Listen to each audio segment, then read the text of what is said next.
Written a book? Read it. The 3D Gospel. I still haven't gotten back to you. But this is really good. Let me see. I'm I've never seen it. Through it. Is that the one you and... Fantastic. Oh. Have you read all the way through it? Yeah. Okay. No, he's on a 3-year-long marathon with one of the guys at the church with that book. Nailed it. He's not due to finish that till 2023. Woo! This is Shadowcast Radio. Bro, that's a savage sound.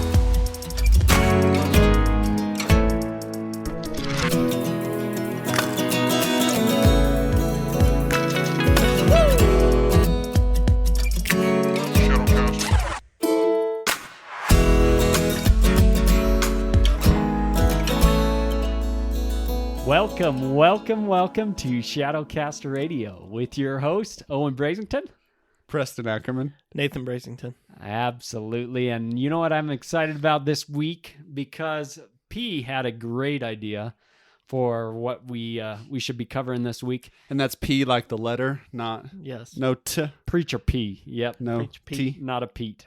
The hot pea. Not true. The best looking out of the peas.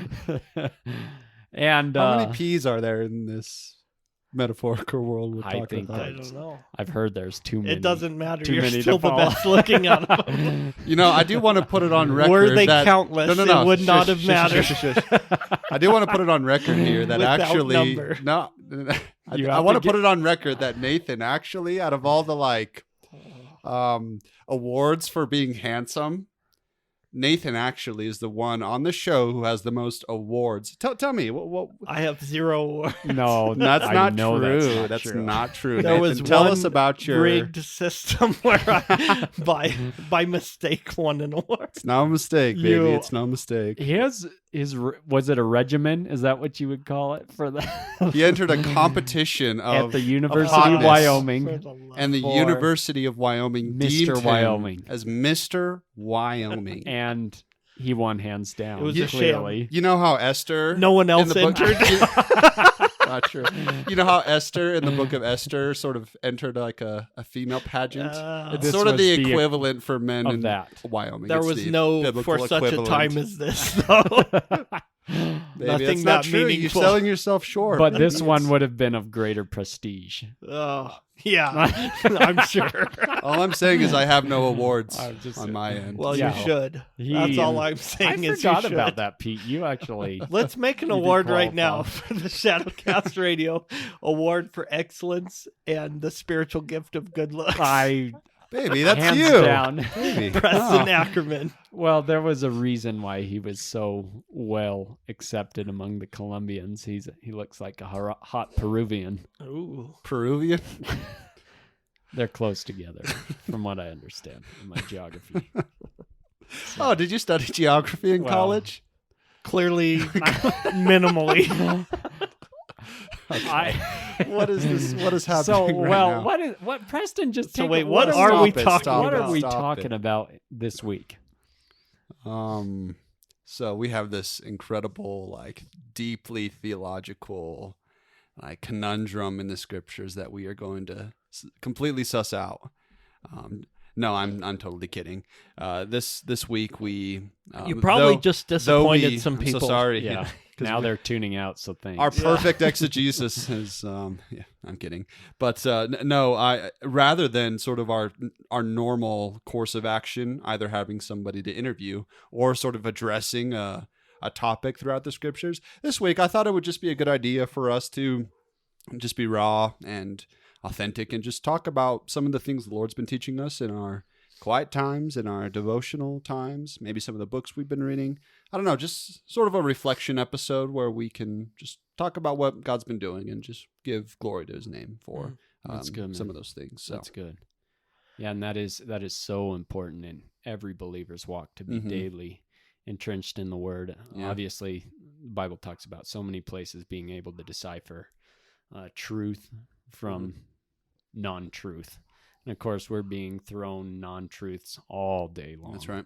And so the importance of having that scripture as your foundation is Amen. so important. Yep, it's our worldview. It's literally the frame that we ought to be operating and thinking from. And so it's not merely, I think, just an intellectual game either, though. Like it is our worldview. It's where we operate and think from. But it's also just like our life, like our satisfaction. It's our emotional support too. Yep. I think we need to view it both and academically and also like emotionally. And I think God is interested in both being worshipped in truth and in also like in our emotions. I think God cares about those things as well. So Absolutely. especially with 2020 being just sort of a crazy year and it's deemed that way. First off, imagine 2020, but it happened in 2012. Wouldn't that have been a thing?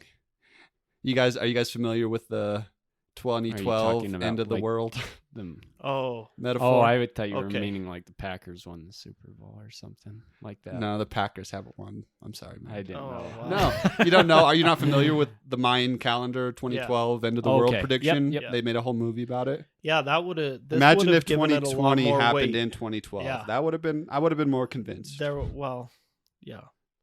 I don't know if we would have been convinced. I kind of hope not. I said more convinced. You might have been Someone- convinced. I think you were.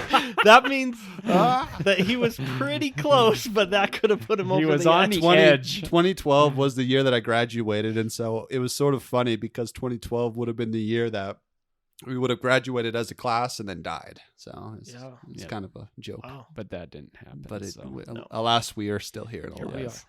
No, and I think our goal in sharing just what God has been teaching us is not just so that you can be like, oh, what's going on in those guys' lives? Because we know you all have your own lives, but we hope to encourage you, Mhm. and maybe some of that will spill over. Maybe it'll be something you can think about as well. And Mhm. we would love to hear feedback. If you have something that God is really putting on your heart that He's teaching you, we'd love to hear. You can get a hold of us at shadowcastradio.com. Mhm. And you can email us literally feedback at shadowcastradio.com. exactly. And so really we just want to encourage you that God is at work, and just a little bit of vulnerability, what He's doing in our lives. And so hope it's beneficial for you. I do want to say though, we do have a few episodes we have to do a little bit more show prep for in the future that I'm pretty excited about. I so think it's going to be just good. to- I'm Yes. excited about We just it. got to a give couple- a little bit of a preview. We got some stuff in the works. some Pete, plans. are you with you coming up with that idea? Are you wanting to give a sneak peek of sorts? This was or- Mr. Wyoming's idea, Oh, so we'll wow. give him the liberty to. Let's let that die immediately. Yeah. never. It's never. die. No, so we are, one of the things we recently had a vision meeting, kind of a vision casting for Shadowcast Radio, and kind of where we want to go with some things. We're going to introduce a second season before too long, and that'll be on the back burner, but you'll hear more about that in the future. Also, we do have a very interesting topic coming up that we're putting some time and work into, and that will be on conspiracy theories. And what to do Everyone with loves them. a good conspiracy. Insert theory. dramatic music here, or just Owen doing Or that. Owen. I was trying to replicate the. The Jeopardy song. Oh, okay. Well, No, but we think that'll be really fun, and Yeah. of course we will tie that into a biblical worldview and pointing to Jesus. So please keep that on your radar. One other random thing is we want to throw a shout out to Stan Husing over in Taiwan. We had some great feedback from you. Thank you, Stan. And we miss you. Stan is one of our uncles, and they listen over there in Taiwan. So we appreciate you and look forward to seeing you again soon. Man, absolutely. we're taking over the world with this Yeah. podcast, Well, aren't we, and boys? actually, while you're doing that, Pete, I'd like to throw a shout out to the listener in France. We would love to hear some feedback from you about maybe how God is working in your life and Mhm. and some of your maybe how God is moving over there as well. So send us Absolutely. an email at feedback@shadowcastradio.com. Boys, we can't neglect though that we have an audience in Wyoming. That I know is we're Yeah, taking that's over true. the world, Absolutely. but any of our listeners in Wyoming, friends, I mean, we would love to hear you as well. Yes. We might be Good, seeing you good. on Sundays possibly, but I mean, send us an email as well. Maybe Yep. there's a certain topic that you'd like us to address. We'd love to. Yep, just send us an Absolutely. email. We'd love to hear Anywhere. from you. And I know we've actually got some of that feedback in Idaho as well. Mhm. Yep. And so Some of the surrounding thank you states, so Colorado. much. Yep. We'd Yeah. love to hear any of that, just how God is working in your lives, and Amen. questions or maybe topics like you'd like to hear a little bit more about, and we'd love to cover those. Yeah, no, this is Absolutely. good, man. This is good. I'm excited. I mean, again, this is just an episode of reflection where we just get to, ascribe to God the honor and glory due to him and just talk about some of the ways that he's been sanctifying us. He's been teaching us about himself or his glory in the scriptures, maybe in a book you've been reading. So I just want to go ahead and open up the discussion. So Owen, actually, I want to give a shout out to our co-host, Owen B. He really puts a lot of time and effort into each week because he's actually, out of the three of us, one of the teachers, like official teachers at our church. He teaches one of the young adult Sunday school classes, and I mean each week, man, is really good and thoughtful. I've really enjoyed the series over the Judges that has kind of taken a bit of a pause since COVID, but we kind of came back to it and we transitioned into the Kings. So I want to, boast in the Lord, but in the way He's been using you, man, because that's been a great series to reflect on and see how God even uses fallible judges, like the judges in the Old Testament, to bring a micro restoration, right, in the lives of His covenant people. So that's been a great series, man. Well, and I can't sell either of you guys short as well, because I know Preston is very involved with the youth group, and he fills in for our youth pastor when he's gone out on. Actually, he talked to the last session. That was William Cornell, who is a chaplain in the U.S. Army, and so when he's gone away, then Preston covers for him. And man, you really bring it. It's none of this let's play game stuff around among I feel like I'm too serious, actually. Hey, I need to lighten up. I think about that, and I think that a lot of times we don't give high schoolers enough credit for what they're able to sort of understand. Understand. And I think that we water it down. We have a tendency or a temptation to try to water it down to a level where it doesn't really need to be. They can and handle to remove the substance of it. Absolutely. But then it's hard too, because at least I've noticed, in my experience, where I feel like I'll really be trying to convey an idea in the scriptures that's profound to me anyway, and it seems like it's just glossed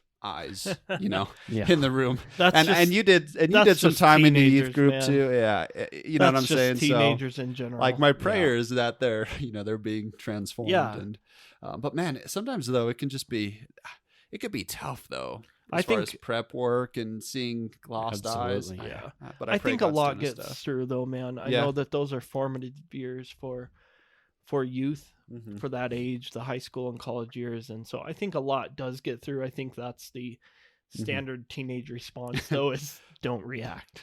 Don't react. And maybe I don't want him to. I don't want to seem cool or uncool. And so do No, nothing. identity is a big deal, man. No, it really in high is. school. I remember even having to battle through some of the same exact temptations. We've all been man. there. Yeah. But don't be discouraged. I do think a lot of that, I think of young kids too. It's the same thing, not so much the glossy, but they can just be bouncing off the walls and you're like, does any of this matter? No, but and then then you'll have later they'll bring up something that you're like, wow, you profound. heard that? Yeah. Like, I didn't think you heard anything, to be honest. But so you never know. And God's going to do his work. We're amen. just to be faithful That's teaching. and that's the ultimate solace I can find is that, if we're just faithful to teach the truths Amen. of God and accurately, God's going to sanctify his people using his means. Yeah. But I mean, we can't neglect prayer either. And that's Absolutely. something that you even emphasized to us when we were casting that vision for the Shadowcast empire that we're envisioning. I mean, you were saying, the empire and, becoming, some of those guys in the big leagues, like that can't happen until we first come to God in prayer about even each individual episode too. So no, that was good, man. That was good. So well, and I want to, Pete, also you've been a huge encouragement to me, and I'm sure to P as well, just how you have been persevering. I've been really encouraged in your studies, while also being a father and a husband and an elder in the church. And man, I know that's hitting you a lot all at once. And so just your persistence in that, because how many years have you been in school right now? Ooh. That's a good question. I took in seminary at least. Let's see, it's probably been 2, maybe even coming up on 3 years, and then I have about 3 years left. So, oh wow, yeah, man. so about 6 years. That's just a tribute. and that's for the MDiv, yeah, to God's displaying His quality of faithfulness. And grace, man. Because absolutely, I mean, you have a family, a full-time career, and then on top of that, being a seminary student. I praise God. That's cool. It's all in His strength. It's all Him, and also Jer is an amazing woman of God, and she. I think at times it's harder for her than it is for me. Yeah. So there's times I would rather be studying the amount. than for sure, doing other things. It's discipline on your end. Yeah.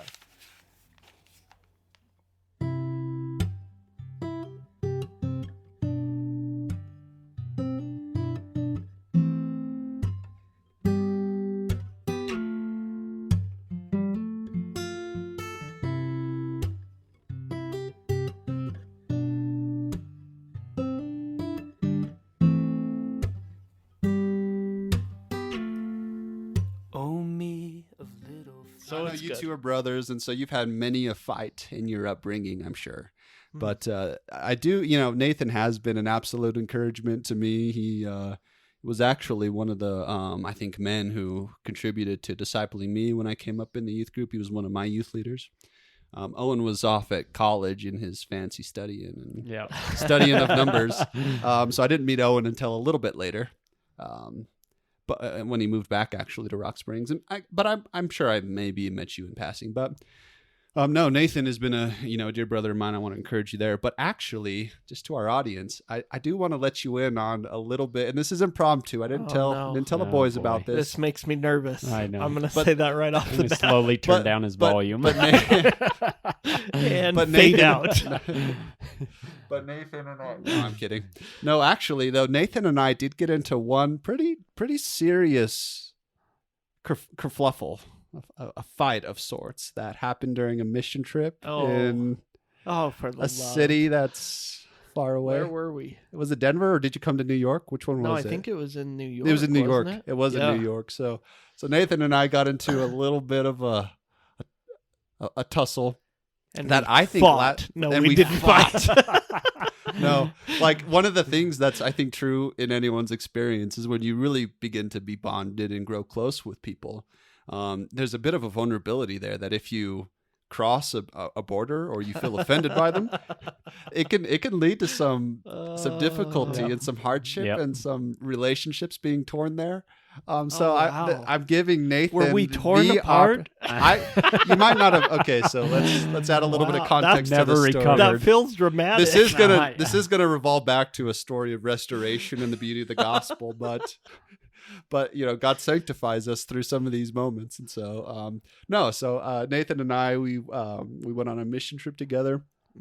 In New York City, where we did some work with some of the homeless population, got to share the gospel with people. It was really cool. It was my first time being in New York. Was that yours as well? It was, yeah. So, and did I ever tell you the story, Owen? Yeah, you did. You did? Yep. Oh, I did? Okay. So this is just to our audience then. So, Nathan is, and I don't mean to like bolster you at all, Nathan, but you were definitely...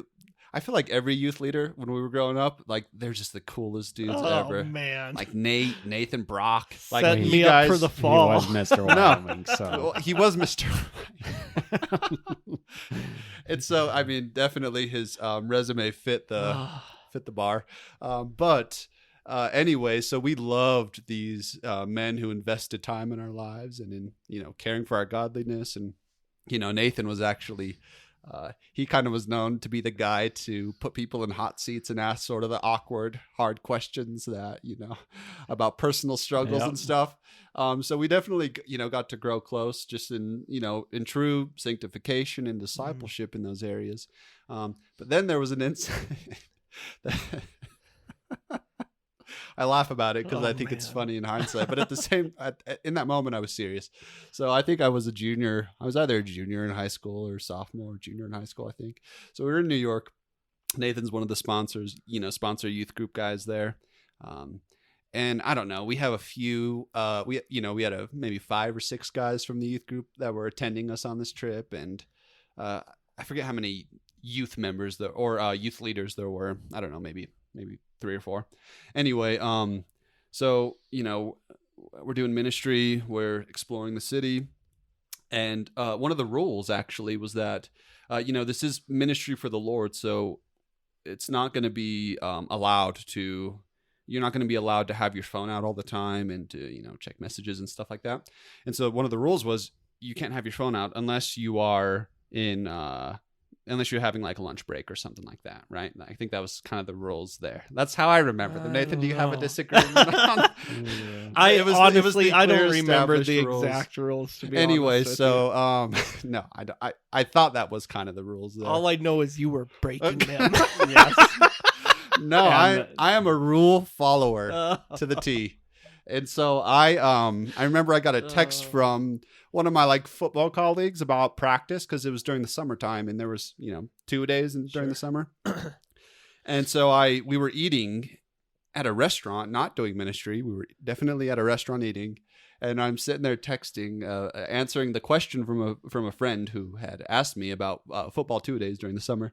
And so I got my phone out and I was responding, and Nathan spotted me getting my phone out. Busted. But I was allowed to have my phone out because we were eating. We weren't doing ministry. I don't know. We'll talk with Did- Will. did We'll talk with Jesus Chaplain take- Cornell about Did this. Jesus take ministry breaks to eat, or was he technically still doing That's ministry so- when he was eating with his It's- disciples? He would withdraw. It to- reminds me of a spirit of rebellion that was Well, characterized in it Absalom. must be a David's son. Brasington discernment, So- error in your up because I was allowed. I didn't always have my phone out. I was No, not you- breaking you the guys rules. I did was really being well. obedient, okay? Yep. But I did respond to a text message, and Nathan saw me, and so Nathan asked sort of this general question to Will, to Captain Cornell. He wasn't captain at the time though. Are we sort of allowed to have our phones out? Like, I think we should take away the phones for the week because they're a distraction. Nathan said something along those lines, I remember. And I respond back to Nathan. And remember, I'm texting a football colleague because he had a question. But Nathan wants to take away phones for the week. And I say, oh, no way, we can't do that because my mom wants me to call her every night after the end of the day. Mhm. And so I said that. I'm like, you can't do that because I need to call my mom. She wants me to call her after every day. And Nathan says, It's funny that you remember I remember word the for word, details. 'cause It I don't shocked even me. Remember saying it shocked that. me. You don't understand the depth of bitterness I had towards you Oh over my this moment. goodness. It was brutal, brother. It's crazy. So anyway, Wow. Nathan says, I'm just word for wondering word when or the thought for story thought. is It's gone on for I'm quite a while. dragging it on because we need wrap we it might up. need to. Okay, so Nathan says, well, are you texting your mom now? And I say no, because I wasn't. And so Nathan then brings on the sharp rebuke, prophet Nathan to David. It was like a moment like that with You can't Nathan, the compare me youth to leader. that if you're saying you weren't in the wrong. Because I God wasn't in the wrong. absolutely sent Nathan to David. Well, at That's- least he that's a didn't good point, react like but- Ananias and Sapphira, so that's Okay. All right. Sorry. Okay. Let's. anyway, no. So I'm not texting. For those following the story, I say no. I'm not texting my mom right now. I'm texting a friend, and he said, "Well, don't use your mom as an excuse to text your friends." And I just thought to myself,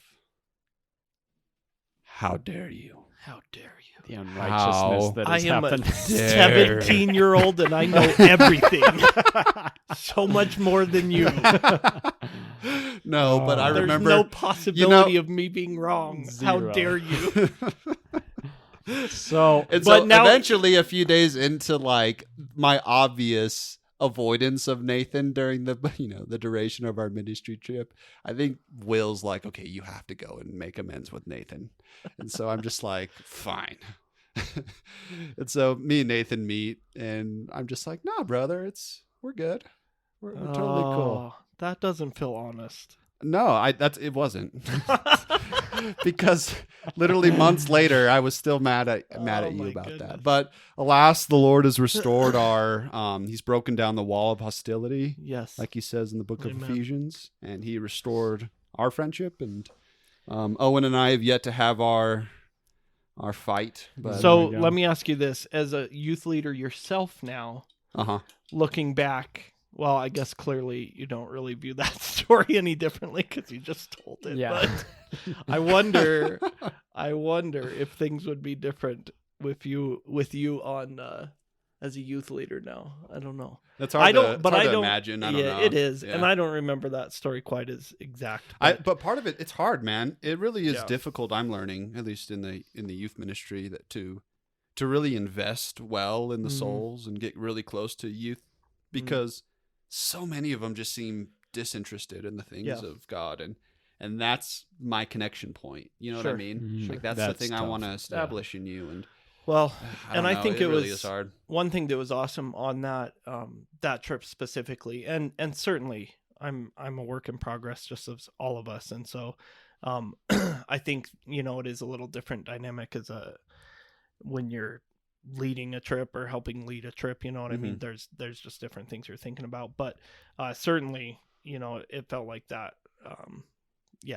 Well, at least in your retelling, that seems really no, it was inappropriate. So I apologize again, brother. But what I appreciated what I appreciated about that trip and you guys though is you guys did have a heart for the ministry, and I saw that come out, and you're kind of thrown into a trying circumstance, kind of similar to any mission trip, I'm sure.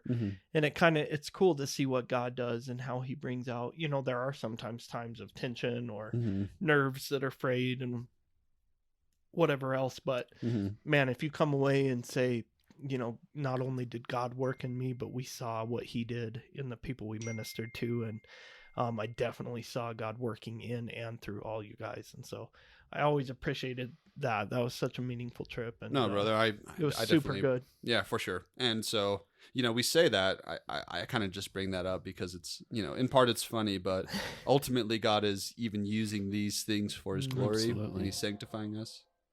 Absolutely. And that process never ends. It's a continuous upward trend of growing in godliness. And so now let's transition into some of the areas where God has been teaching us as of recently. What he's been teaching us, how he's been sanctifying us during the year of COVID. Oh, all my brothers and my sisters, we can make it together. We can weather the storms of this life. We can stand firm against the floods. Hold my hand and hold to Jesus. He's the anchor that leads us. The fire and the snow and the hand that won't let go. Pete, would you like to lead off, or you want sure. me to lead off Either too? way. I can as well. So mine, I guess, when we decide to go over what God's kind of teaching us currently, being in seminary, certainly it's kind of like, it feels like drinking out of a fire hydrant. There's so much just good wealth of information coming your way. And as you're really trying to study, but also do that in a timely manner, completing deadlines and stuff. So sometimes it feels like I'm not getting the full impact of the things I'm studying because you have to move so quickly. But recently, just this semester, I've really been enjoying a discipleship class with Dr. Ron Mars.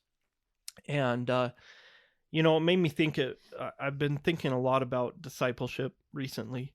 And first of all, for myself, but then also in a ministry context. And when I think of my own life, I think really of a message I heard by a gentleman named Thomas Terry, who some of the brothers might know. Some brothers might call him Odd Thomas. He is known as Odd Thomas from Beautiful Eulogy. Some people call him a humble beast. He is on the label of Humble Beast. And I think he created the label. Did he really? I didn't know that. I think so. Him and Brian, yeah. Okay. So, anyways, so just a strong brother. He was a elder at a really cool church up in Portland. This is Trinity Church in Portland, and got the privilege of being there. And so he gave a message on discipleship that was going over, I think it was primarily in Luke 14. So what it looks like for someone to be willing to leave, count everything secondary to Jesus for the sake of following him, taking up their cross, hating everything else in comparison to how much they love Jesus. And that was convicting because, it's easy to say, oh, we need to do that. But I know for me in my own life, it's tough. A lot of times I do put other things first. I'm ashamed to say, but I do. And sometimes that feels like it's out of just time necessity. So maybe like, I got to get the kids to school. Now I got to, we got to work on homework. Now I got to do schoolwork, got to do, this or that. So sometimes it feels like you're stretched because of time, but certainly there's choices to be made in that. And what are we going to prioritize? And many times I feel like I have not left all to follow Jesus. At times I do, but so that was convicting, and that was quite a while ago. But then in this discipleship class, it's been really good. Dr. Ron Mars talked about kind of a threefold look at discipleship. So it's something to know, something to feel, and something to do. So if we look at discipleship and we say, and you guys just interrupt me anywhere where you have something to add. Can you to define what discipleship is for those who don't really know? So that's a great question, and probably not as I would say I don't have a perfect definition worked out yet. Yeah. Sorry, I kind of threw that on you. No, you're good. One interesting thing that I was thinking through is there's a time when Jesus even calls unbelievers disciples. Oh. And so it's kind of in the context of after he fed the 5,000, and then he gives the teaching on you must eat the flesh and drink the blood, or you have no part in me, and how many of his disciples left and didn't follow him any longer. And so that got me thinking, well, how do we really define a disciple then? You know what I mean? Just I guess I would have, in my thinking, defined discipleship as really the process of teaching a believer what is in accordance with godliness, what the scriptures teach, what and sort of God using them as a guidance of their sanctification. Yes. And so, it's the process, at least I would have thought of it as the process by which believers are being sanctified by the means of older, more mature gentlemen. Like, I think you see that idea where or Paul talks about women. Well. Yep, exactly. Yep, exactly. And so, and I think that's true generally. And so you're talking about being discipled and being somebody who disciples. And I think that, you can be a disciple, or it's basically someone that learns or follows after someone. So you could be a disciple of many things, but in our context, being a disciple of Jesus or a follower of Jesus. And, this class has challenged me and expanded my view of what discipleship looks like, because really, as we look at scriptures, discipleship happened many ways.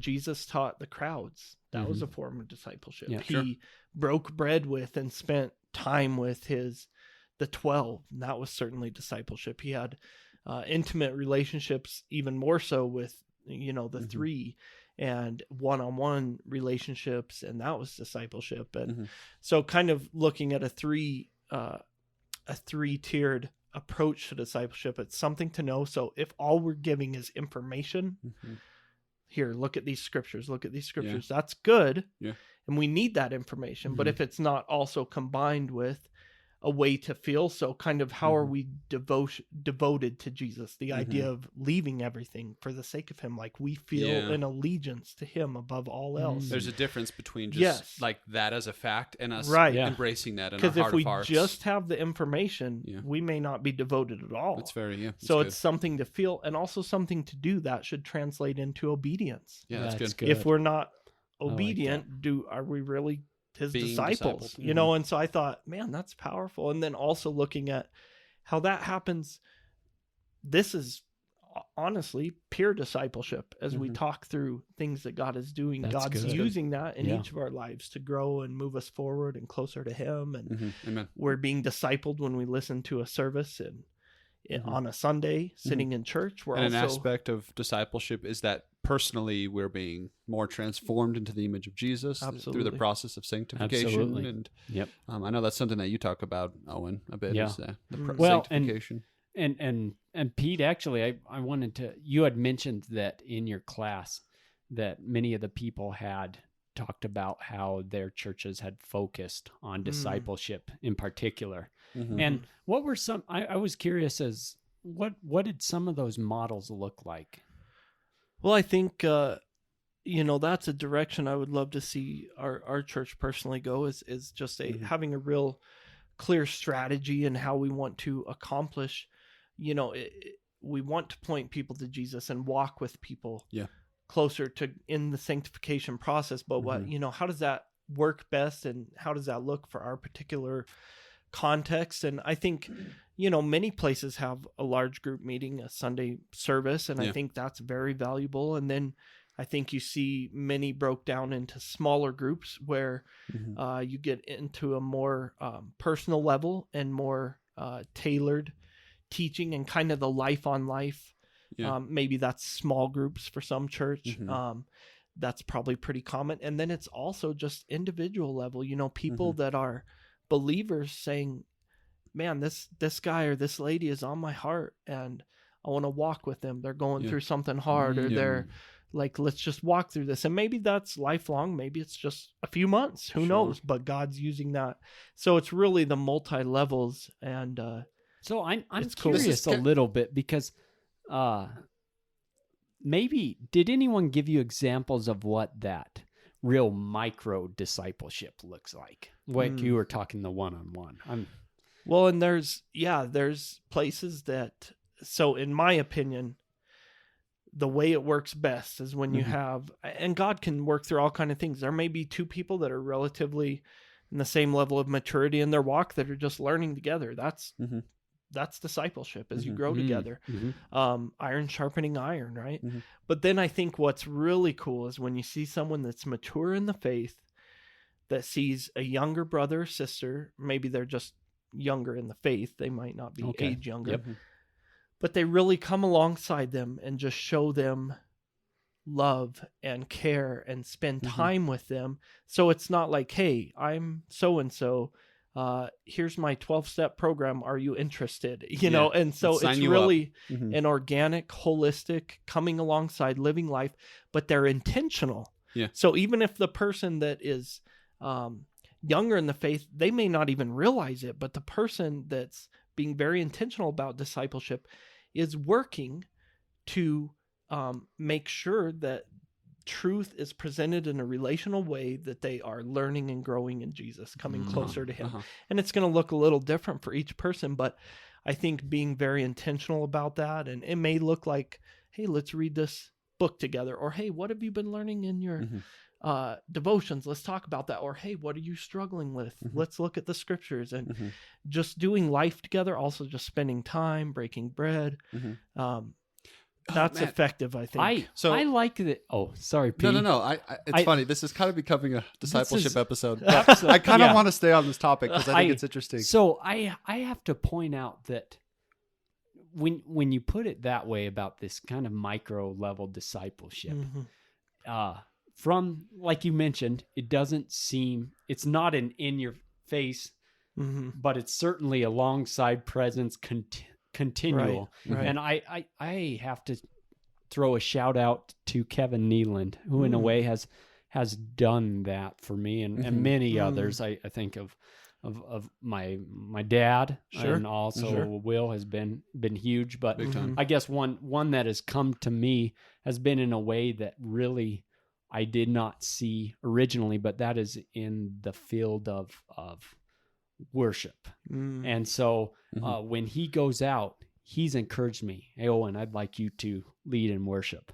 Yeah. And he's come alongside me and encouraged me, pushed me forward where I haven't felt comfortable. And P, you can attest to that. Actually, we You did have haven't- a fight, didn't Yes, we? we did. Yes, that's But, This I'm is not called bringing that the up now. fight episode. fight discipleship.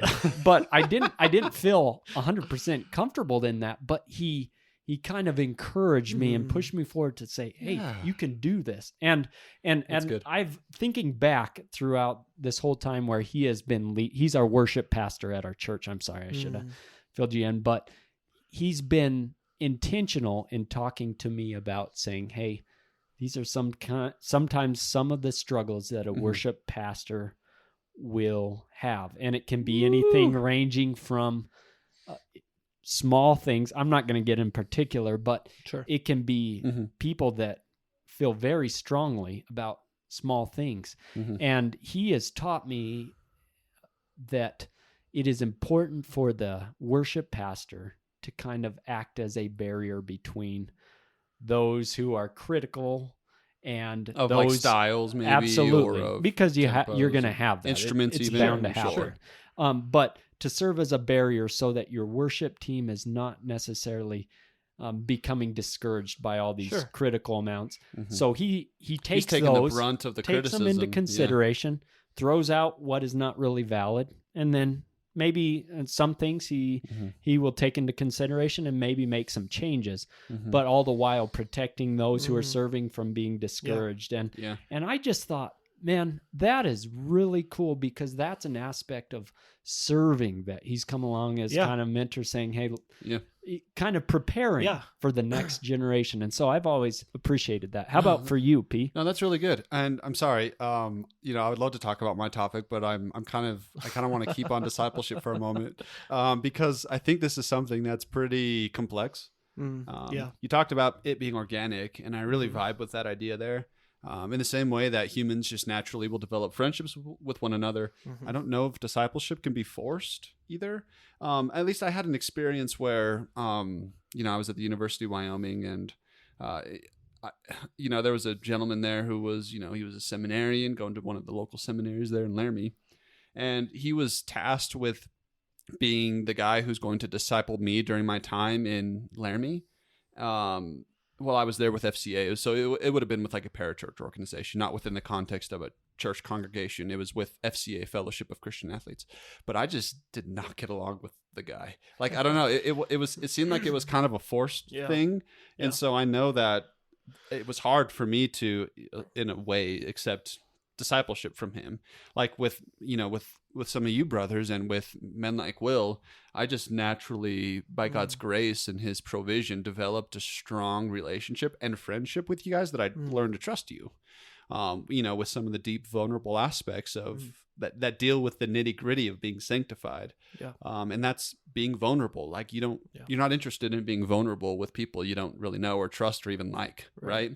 But this being discipled and being sanctified calls that we deal with some of those personal and sensitive topics. Yeah. And those can only be really trusted, and I think better resolved in the context of friendships. And so you think of men like David and Jonathan, whose souls were knit together. Yeah. Like that's the deep level of friendship and camaraderie amongst believers that I think leads to the best forms of sanctification, where we can be really transformed in the image of Christ by means of being ironed by one another, iron sharpening iron.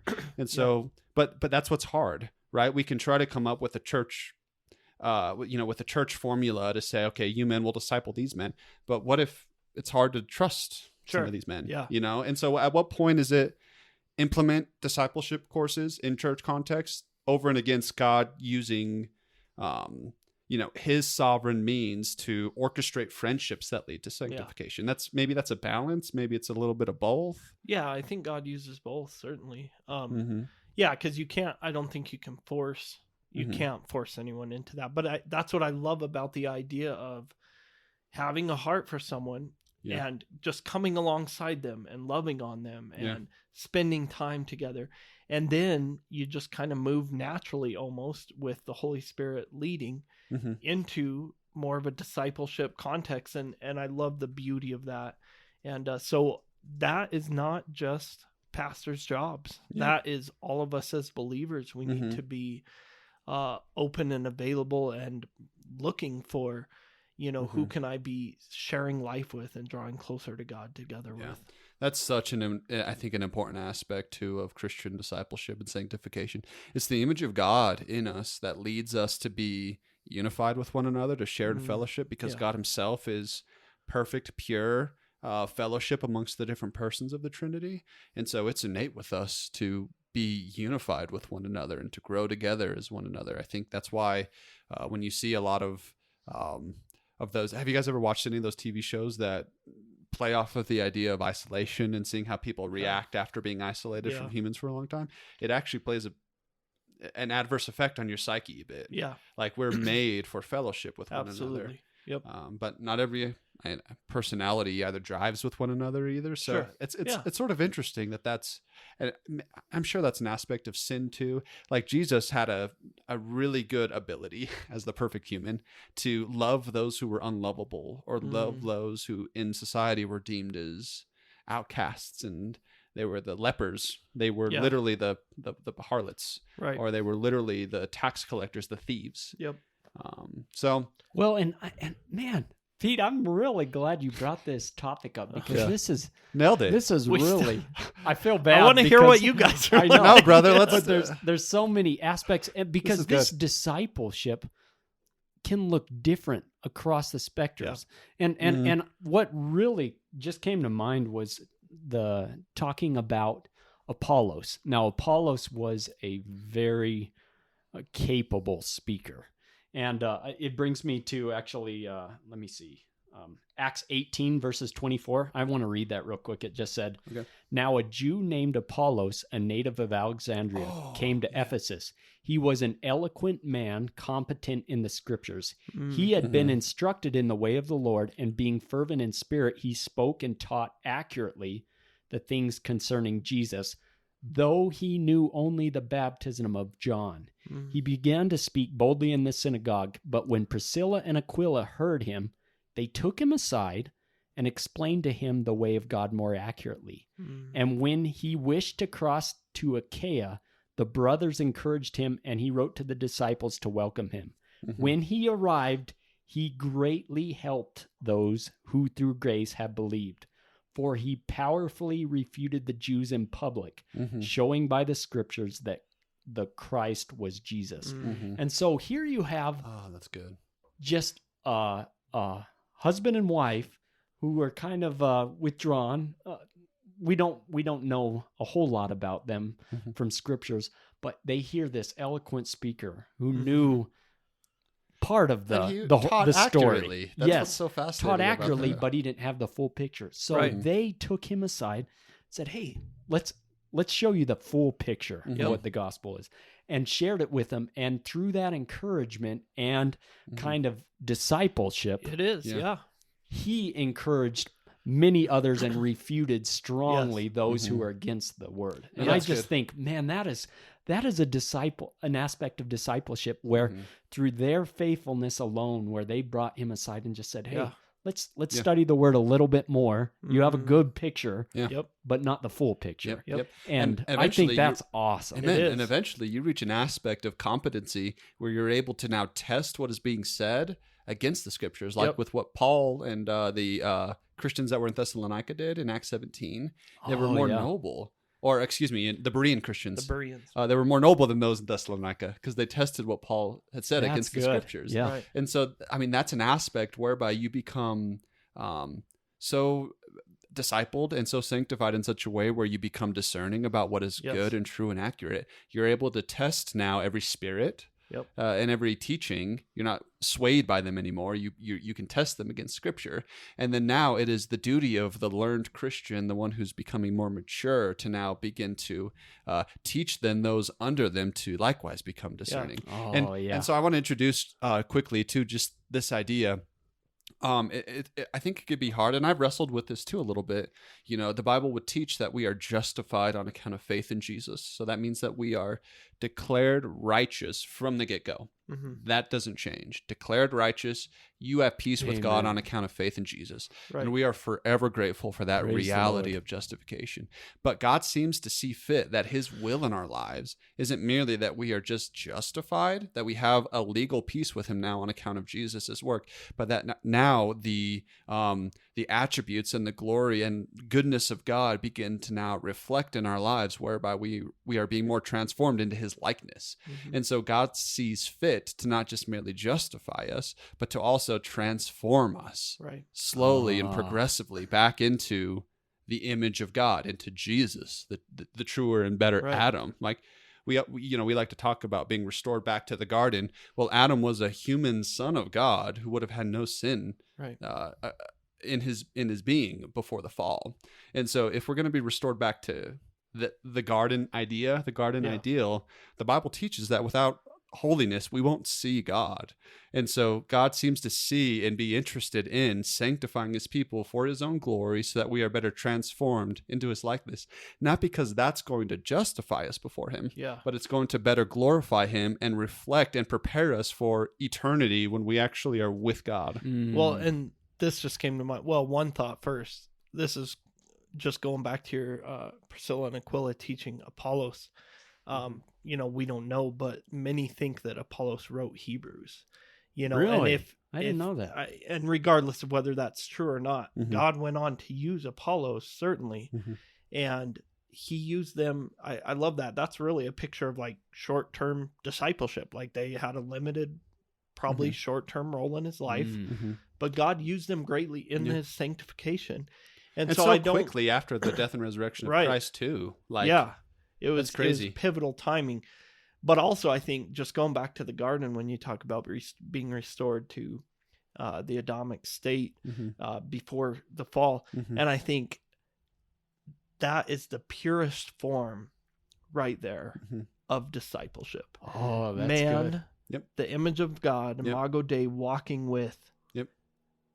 the Creator That's actually without good. sin Mhm. as a barrier. And someday, so whether it's us on a youth trip, and I was probably at least partly in the wrong, maybe you were partly in the wrong, but we're trying to do discipleship, and it's It's sin is messy. in there, it's Yeah. messy, and well, what's the perfect model? Is there one? I don't know. I don't trust this guy. Sure. So we have all those things, but we're still called to it. But man, Yeah. what an encouragement to look forward to the day Mhm. when all things are made right, the consummation of the kingdom, when Mhm. we will be again walking with the Creator Yeah. in And that being pure continually form. continually learning about the Yeah. infiniteness of God Oh, and his beauty, being I guess absolutely. further sanctified, like Yeah. never becoming bored or Right. satisfied in a sense. Like the quest will never end Right. of diving into the depths of who God is, his glory, seeking oh him. man.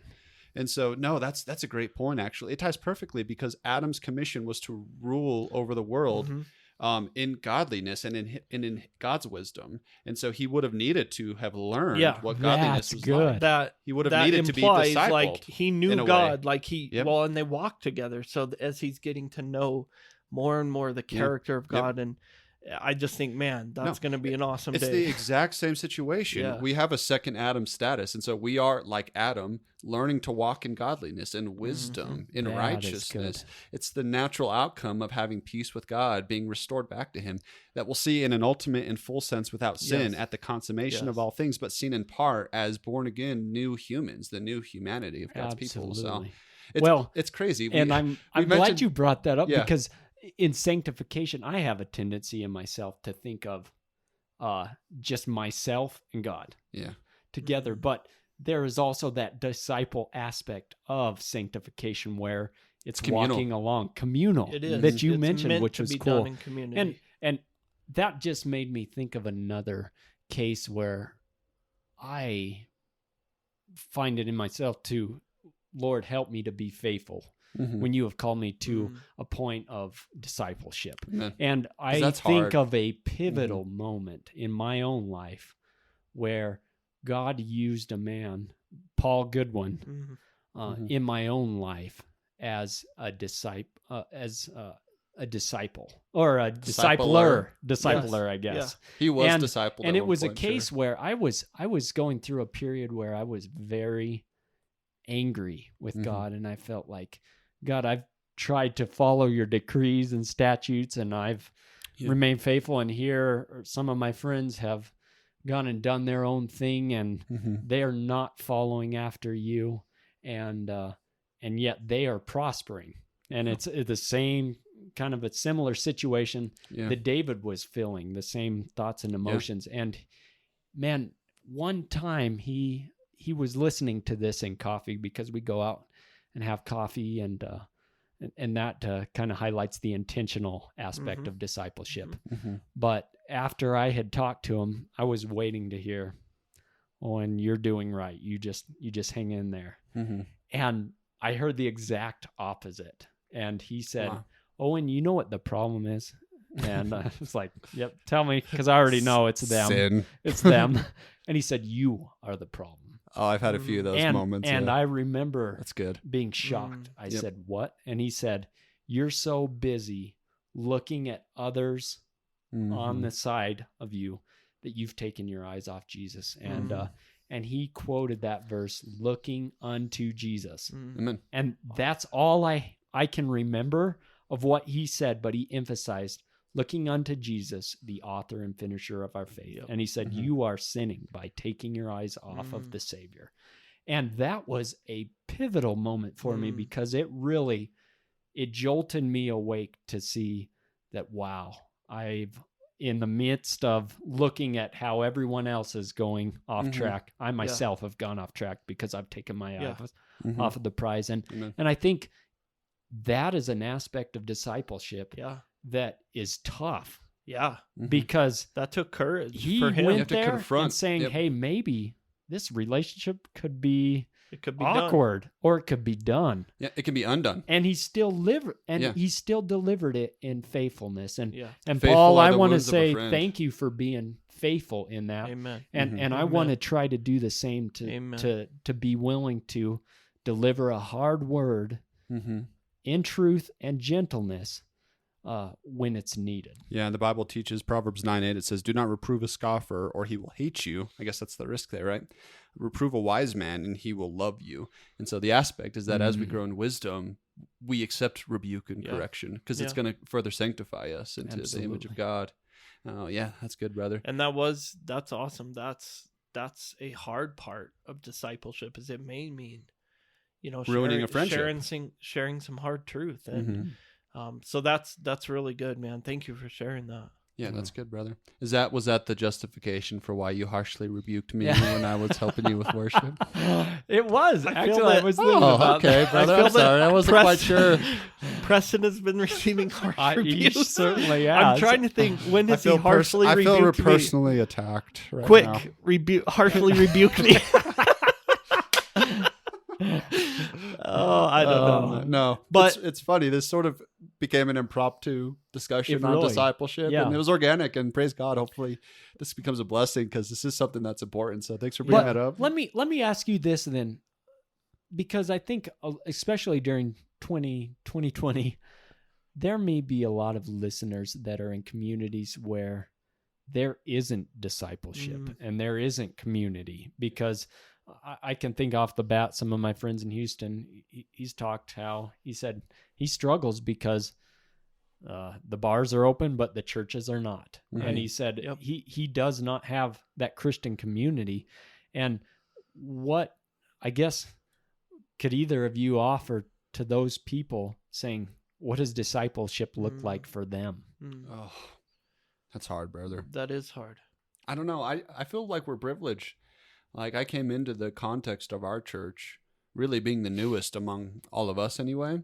And I just feel like our church was really established in the area, already having a great friendship model amongst the church. It wasn't like these really hard, administered rules for implementing discipleship. It was almost natural. We just would come to church almost every day of the week, Wednesday nights, Saturdays, Sundays, Saturdays for some stuff for youth group. And we were just always at the church just naturally. It was like we go to church for friendship and camaraderie, and it doesn't seem like it's a burden. Like it's almost a joy to be discipled in a context like that. So I feel like we're just super privileged, and I'm grateful for, just the natural friendship and camaraderie we already all have together, right? So that's definitely a blessing. But man, I can only imagine how hard that can be.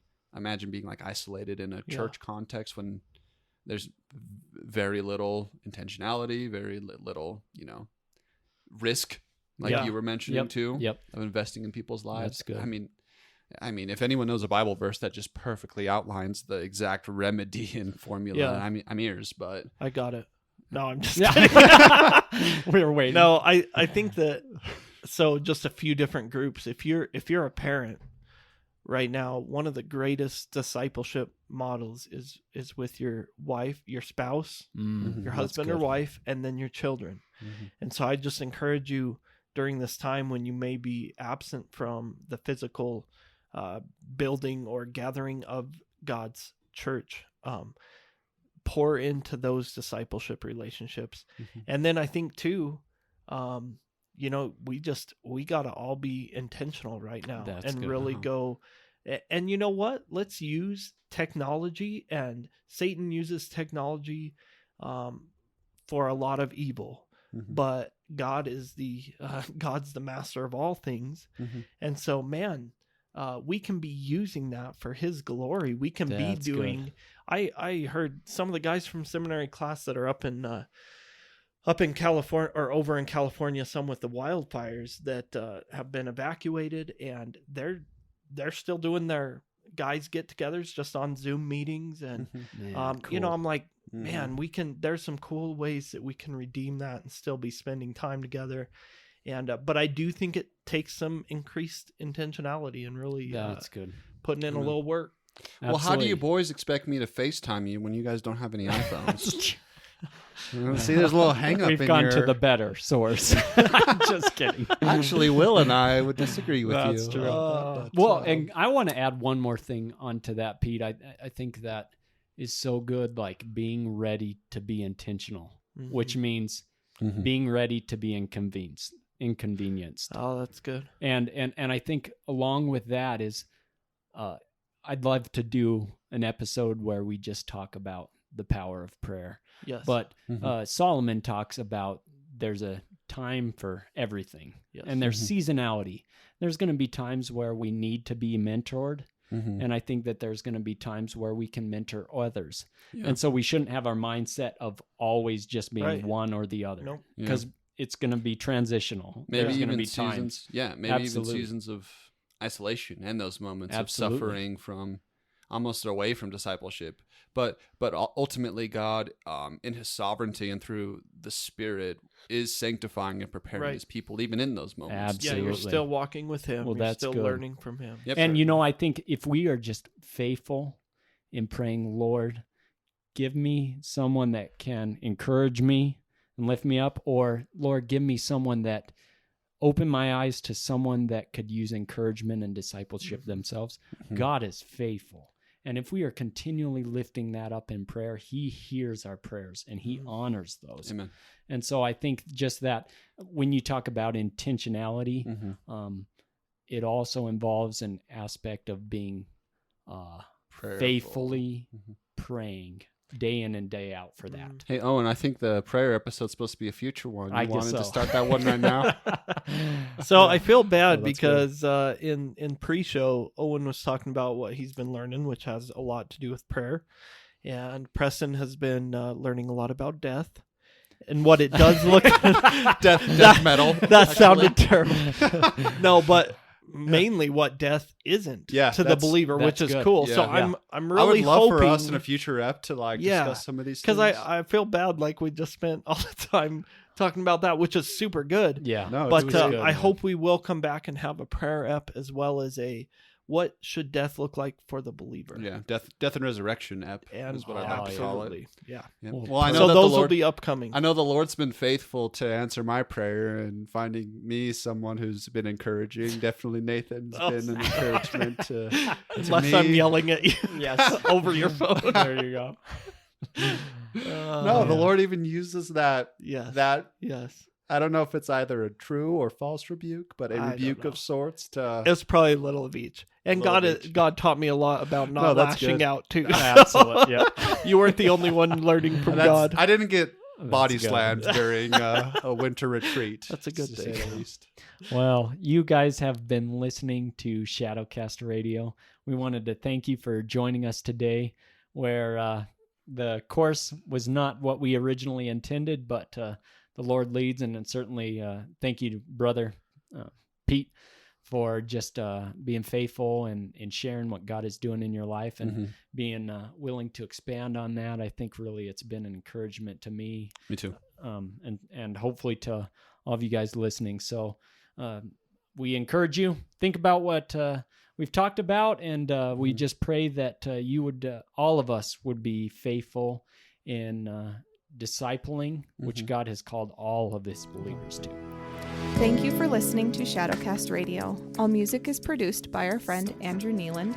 Administrative support provided by Jess Brazington. Each show is written, produced, and hosted by Owen Brazington, Preston Ackerman, and Nathan Brazington. Please reach out to us with your comments and questions at feedback@shadowcastradio.com. You can follow us on Instagram and Facebook. To learn more about the show, visit us at shadowcastradio.com.